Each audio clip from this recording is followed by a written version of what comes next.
Hello, I'm Dr. Eric North. Leadership takes many different paths, and while each project you encounter will be unique, there are some constants in good leadership. I'm going to share my leadership journey as a party of one as I led the development of a 4-year degree program at a major university. My story starts in October 2016. I'd been working at the University of Minnesota for almost 7 years at this point, teaching classes, doing research, working with the public, and serving on several state and international urban forestry committees, and I was completing work on my PhD. So it was maybe August of 2016, I saw and applied for a new faculty position at the University of Nebraska-Lincoln. They were looking for someone to develop a 4-year degree program in urban and community forestry, which would make the University of Nebraska one of the few major universities to develop an urban forestry program from the ground up. At the time, the University of Nebraska didn't have an existing forestry program at all, and no university or 2-year college in the state of Nebraska had forestry, urban forestry, or an arboriculture program.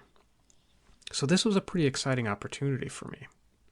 I was selected to interview for the position in October 2016. And this is a screenshot of my actual interview lecture. I understood teaching. I had experience working with people from a variety of backgrounds and disciplines, and I was completing a PhD in urban forestry. So I felt confident about the framework and vision I presented on how to build a program. I was familiar with all of these individual elements. I was an expert. How hard could it really be to create a 4-year degree program in something I was an expert in?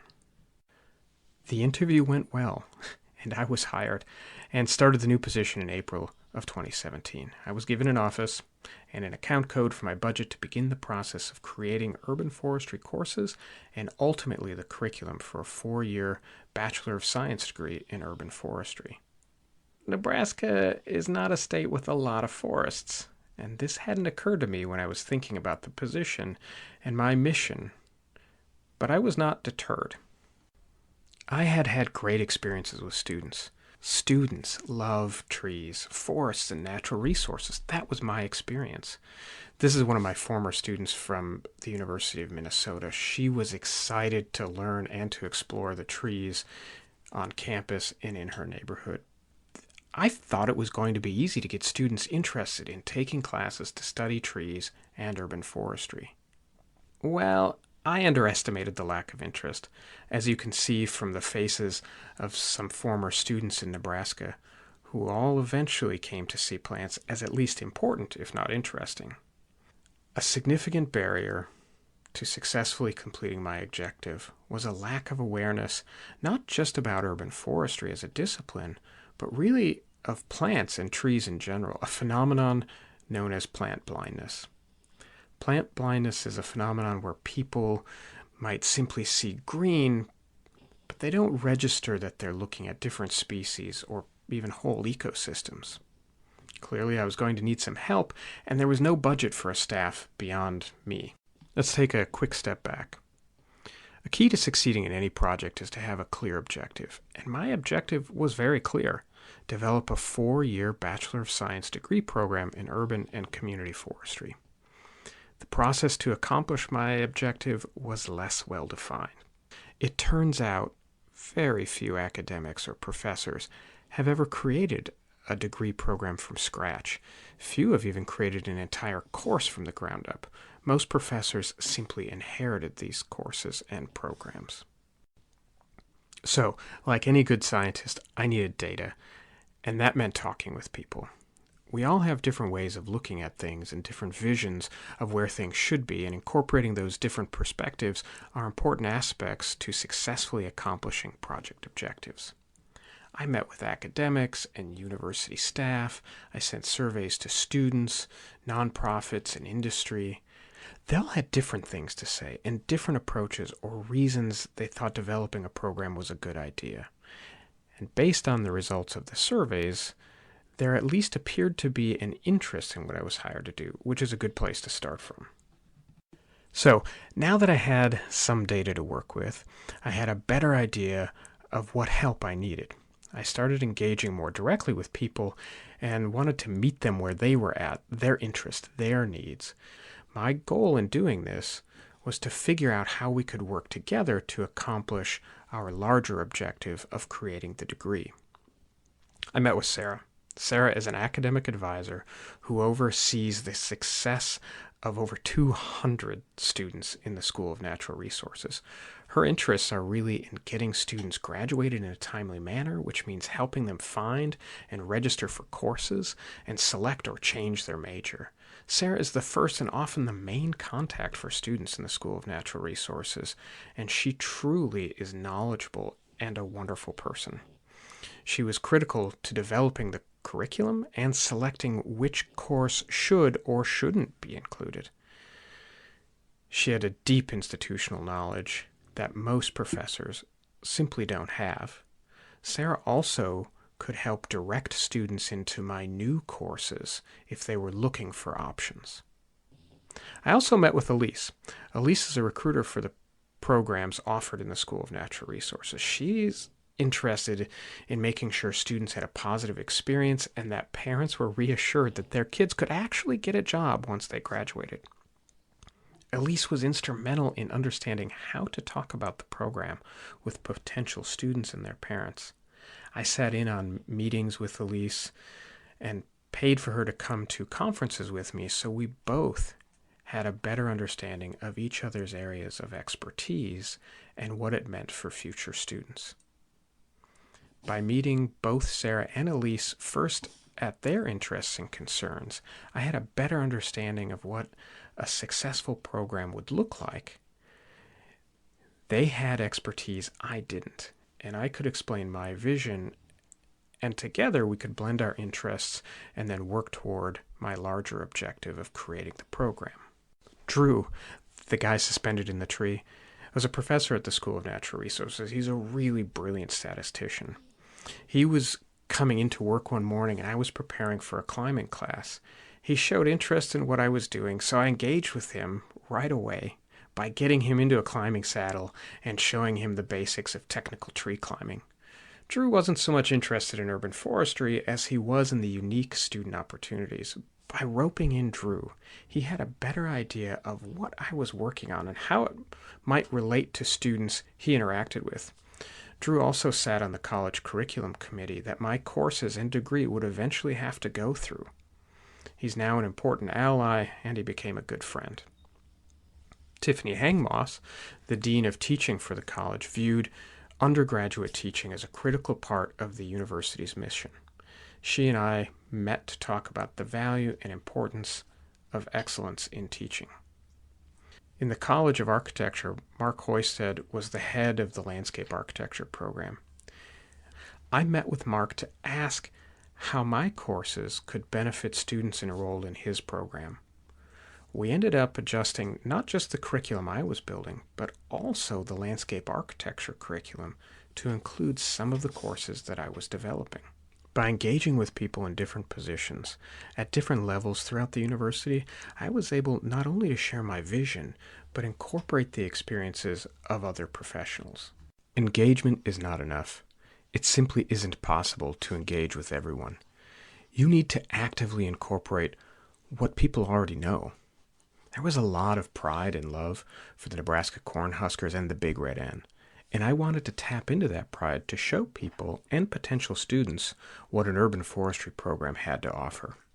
So I created Tree Huskers as a way to blend Nebraska's original state slogan, the Tree Planter State, and their current Cornhuskers. Plus, I like a good pun. Now, I'm not a graphic designer, which is probably clear from my design. So I reached out to Shauna, who is very talented in design and marketing. She very kindly informed me that we could make a better Tree Husker brand. And she did exactly that.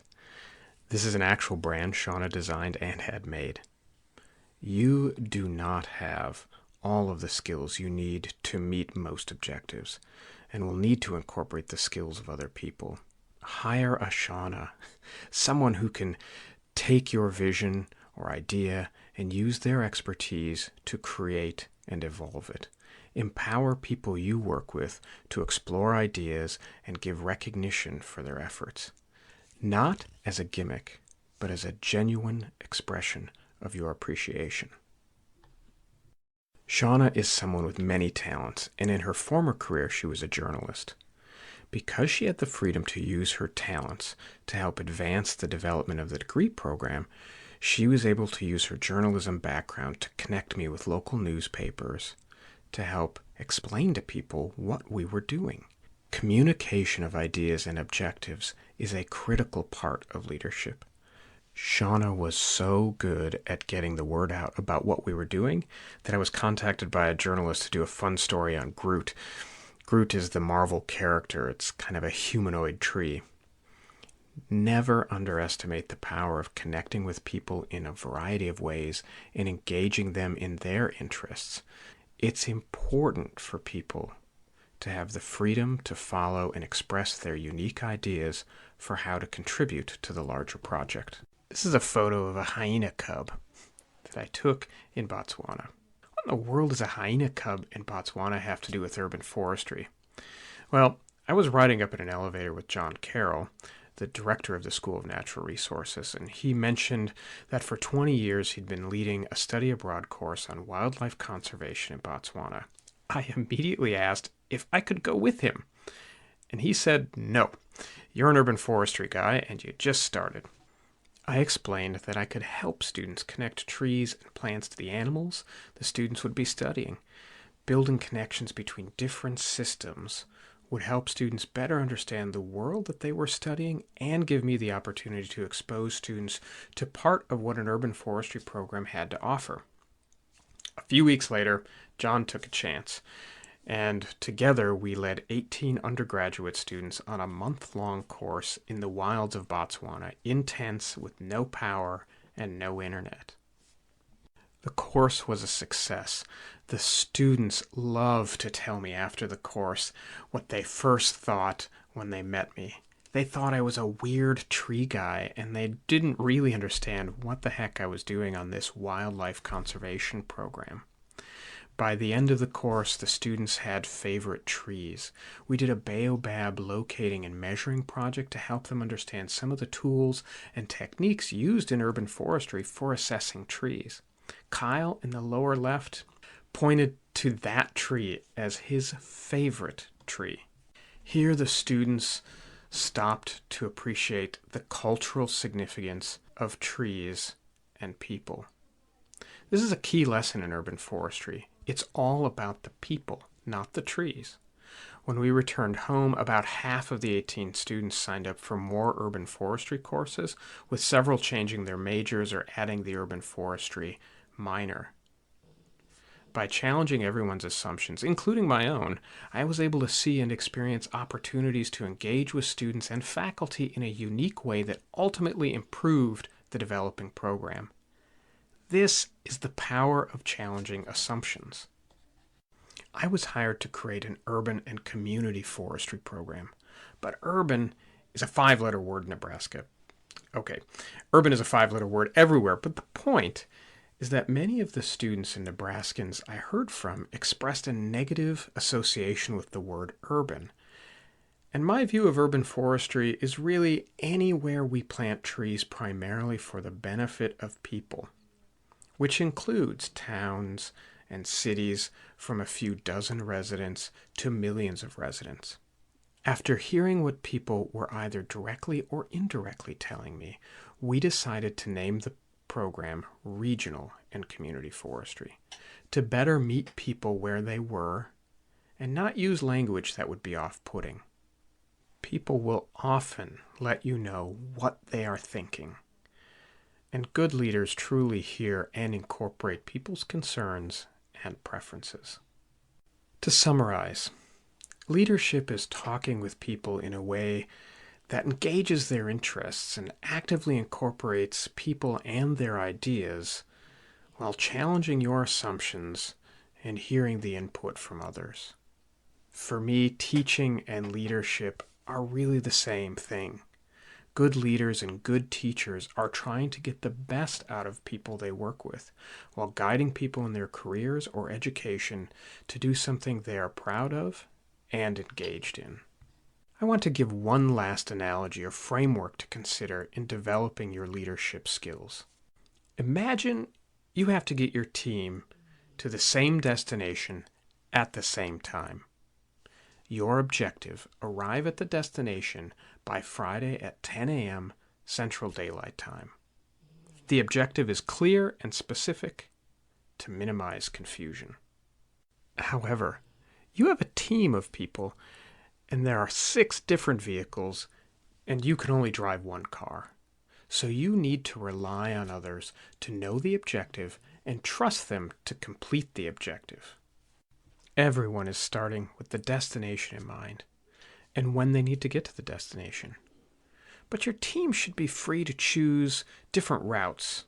By allowing people to take different routes, they bring their unique experiences and perspectives. Don't get caught up in needless details. Pick the details that matter. Encourage the differences, which ultimately enhance the end results. Remember, your job as an effective leader is to guide people in using their talents and experience to help them arrive at a common destination.